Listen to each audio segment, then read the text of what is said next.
So in our previous video we have already seen about the shape of the earth and why earth is called the blue planet or the unique planet. And now we will see the second paragraph of the lesson, and that is a globe. Have you seen the globe? The picture of the globe is already in your book. So what is the globe? In simple language, it is a model of the earth. In simple language, what is the globe? It is just a model of the earth. So first we will read it, a globe. Look at the picture of the globe. It is a man-made model of the earth. Globes are of various types and sizes. Big ones which cannot be carried easily, small pocket globes, and globes like balloons which can be inflated and are very handy. We can see only half of the globe at the time. To see the other half, we have to turn it around. It can be turned around a line passing through it. This line is called an axis, and this is an imaginary line. So a globe. Look at the picture of the globe, right? There is a picture on your book of a globe.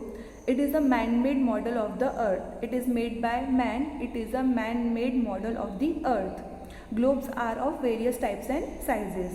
Globes are of various types and sizes. Big ones which cannot be carried easily. Right, there are the big globes. So big globes you cannot carry with yourself while you are traveling or doing anything. You cannot carry the big globes with yourself, but the small pocket globes you are carry with yourself easily while you are traveling or going anywhere, and if you find any direction or any particular place, at that time globes are very useful.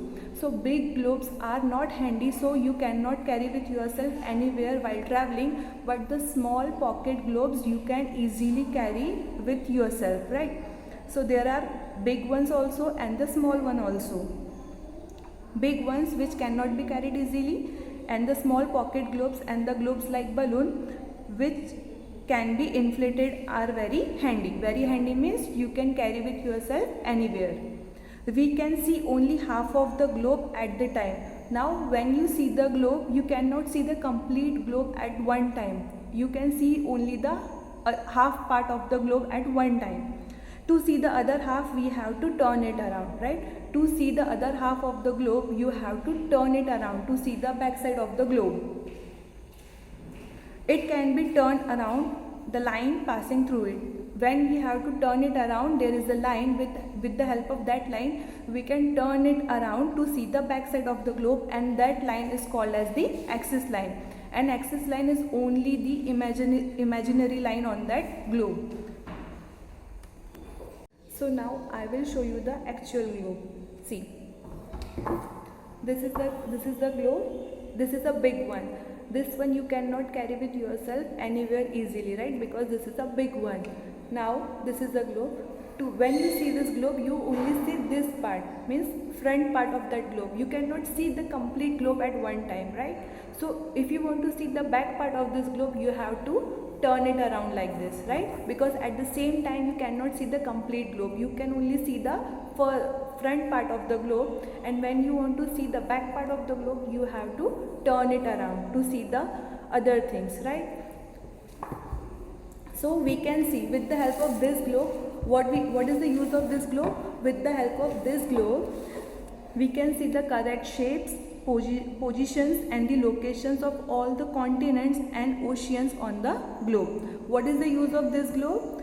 We can see the correct shapes, positions and the locations of all the continents and oceans on the globe. We can even look for countries on the globe. We can see the different countries, their locations, their positions, different oceans on this globe. Now see the third paragraph of the book. Look at the globe and see its two endpoints. The one at the top is called the North Pole, while the one at the bottom is called the South Pole. The line joining the two endpoints is called the axis of the earth, but remember, axis is an imaginary line, right? This is the globe. The upper part is known as the North Pole and the lower part is known as the South Pole. Just remember, the upper pole is the North Pole and the lower pole is the South Pole. There is one line which joining these two endpoints towards the North Pole and towards the South Pole. There is one line which joins north pole to the south pole. But remember, this line is just an imaginary line. This line is imaginary line on the globe.